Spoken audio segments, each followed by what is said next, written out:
Delivery കഴിഞ്ഞ ഉടനെ സാധാരണയായിട്ട് ഡെലിവറി കഴിഞ്ഞ സ്ത്രീ ഒരു 6 മുതൽ 8 മണിക്കൂറിനുള്ളിൽ മൂത്രം ഒഴിക്കേണ്ടതാണ്. അപ്പോൾ അതിന് തന്നെ നമ്മൾ ധാരാളമായി വെള്ളം കുടിക്കാൻ പറയും. മൂത്രം ഒഴിക്കാനുള്ള സെൻസേഷൻ വന്ന ഉടനെ പോയി മൂത്രം ഒഴിക്കാൻ പറയും. പക്ഷെ ചിലർക്ക് ഡെലിവറി കഴിഞ്ഞാൽ എത്ര സമയം കഴിഞ്ഞാലും, ചിലപ്പോൾ ഒരു 12 മണിക്കൂർ കഴിഞ്ഞാലും ചിലപ്പോൾ മൂത്രം ഒഴിക്കാൻ ഒരു ഫീലിംഗ് ഉണ്ടായില്ല എന്ന് വരും. ഇതിനെയാണ് നമ്മൾ യൂറിനറി റിട്ടൻഷൻ എന്ന് പറയുന്നത്. അതായത്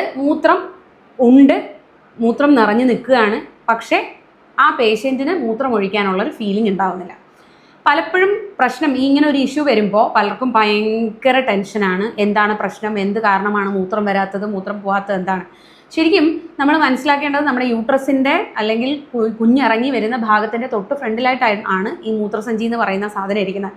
അപ്പോൾ അത് കുഞ്ഞിറങ്ങി വന്ന് അല്ലെങ്കിൽ ഇറങ്ങി വരുന്ന സമയത്ത് കുട്ടിയുടെ തല ഒരു സ്ഥലത്ത് തന്നെ കുറേ നേരം സ്റ്റക്കായി ഇരിക്കുകയാണെങ്കിലോ അല്ലെങ്കിൽ ഡെലിവറി കുറച്ച് ഡിഫിക്കൽട്ട് ആവുകയാണെങ്കിലോ അത് കാരണം മൂത്രസഞ്ചിന്മേൽ പ്രസ് ചെയ്യാനും അത് കാരണം ആ ഒരു ഫീലിംഗ്, ആ ഒരു സെൻസേഷൻ കുറച്ചൊന്ന് കുറയാനും സാധ്യതയുണ്ട്.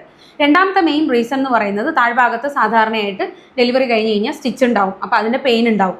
ആ പെയിൻ കൂടുതലാണെങ്കിലും പെയിൻ ടോളറേറ്റ് ചെയ്യാൻ പറ്റാത്ത ആൾക്കാർക്ക് മൂത്രം പോകണം എന്നുള്ളൊരു ഫീലിംഗ് ഉണ്ടാവില്ല. പിന്നെ വരുന്നതെന്ന് പറഞ്ഞാൽ താഴ്ഭാഗത്ത് രക്തം കട്ട കെട്ടി കിടക്കുക, അതായത് ഹെമറ്റോമ, എപ്പിസോട്ടമി സൈറ്റ് ഹെമറ്റോമ, അങ്ങനെ വരുന്നവർക്കും ഈ മൂത്രം പോകണം എന്നുള്ളൊരു ഫീലിംഗ് ഇല്ലായ്മ ഉണ്ടാകാൻ സാധ്യതയുണ്ട്.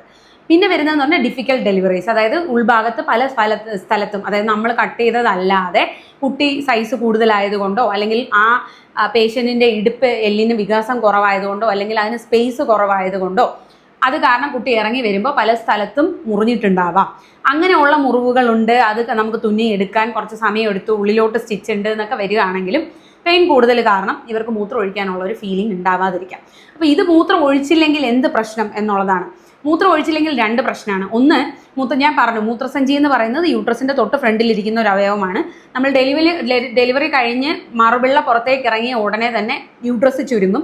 യൂട്രസ് ചുരുങ്ങിയാലേ ബ്ലീഡിങ് നിൽക്കുള്ളൂ. പക്ഷേ മൂത്രസഞ്ചി നിറഞ്ഞിരുന്ന് കഴിഞ്ഞാൽ യൂട്രസ് ചുരുങ്ങിയിരിക്കില്ല. യൂട്രസിനുള്ളിൽ രക്തക്കട്ടകൾ ഉണ്ടാകും. അത് ഫർദർ വീണ്ടും അതിഭീകരമായ ബ്ലീഡിങ് ഉണ്ടാക്കും. അത് യൂട്രൈൻ എറ്റോണിയിലോട്ട് പോകും. അപ്പോൾ അതുകൊണ്ട് തന്നെ നമ്മൾ ഒരിക്കലും ഒരു 6 മണിക്കൂർ 8 മണിക്കൂർ മാക്സിമം നമ്മളൊരു 10 hours വെയിറ്റ് ചെയ്യും. പേഷ്യൻറ്റിന് മാക്സിമം മൂത്രം ഒഴിക്കാനുള്ള ഫീലിംഗ് ഉണ്ടാക്കാൻ വേണ്ടി ടോയ്ലറ്റിൽ കൊണ്ടുപോയി ഇരുത്തി താഴ്ഭാഗത്ത് ഐസ് പാക്സോ അല്ലെങ്കിൽ വെള്ളം ഹോട്ട് വാട്ടർ ബാഗ്സോ പിടിച്ചു കൊടുക്കും.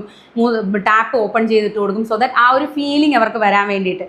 പക്ഷേ അതിലും വന്നില്ല എന്നുണ്ടെങ്കിൽ നമുക്ക് മൂത്രത്തിന് ട്യൂബ് ഇടേണ്ടി വന്നേക്കാം.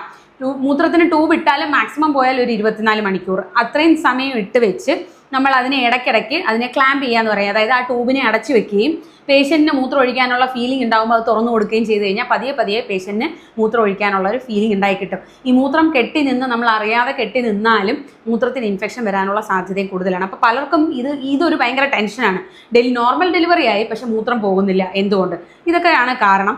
അത് വന്നാൽ നമുക്കൊരു 24 മണിക്കൂർ മൂത്രത്തിന് ട്യൂബിട്ട് വെച്ച് അതിനെ ക്ലാമ്പ് ചെയ്ത് റിലീസ് ചെയ്ത് ആ പേഷ്യൻറ്റിന് ആ സെൻസേഷൻ ഉണ്ടാക്കി കൊടുത്തു കഴിഞ്ഞ് കഴിഞ്ഞാൽ പിന്നെ അത് നോർമലായിട്ട് വന്നോളും.